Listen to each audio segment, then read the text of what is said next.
მე-11 ამოცანა. 5-მა მუშამ სამუშაოს 9:15 3 საათში შეასრულა.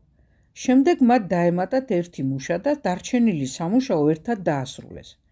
რა დრო დაჭირდებოდათ მათ იგივე სამუშაოს შესასრულებლად მუშაობა ყველას ერთად რომ დაეწყოთ, თუ თითოეული მუშის შრომის ნაყოფიერება ერთნაირია.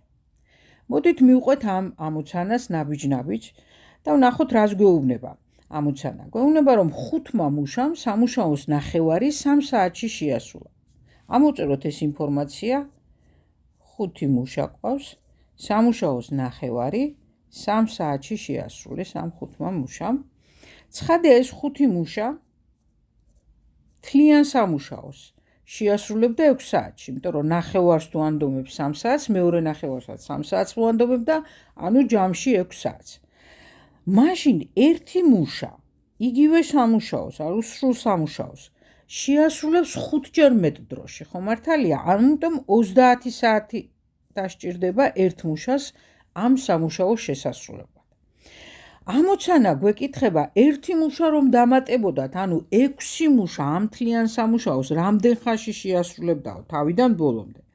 ცხადია 6 მუშა 6-ჯერ ნაკლებ დროში დაასრულებს სამუშაოს ვიდრე ერთი მუშა. ამიტომ 30 უნდა გავყოთ 6-ზე და ეს არის 5.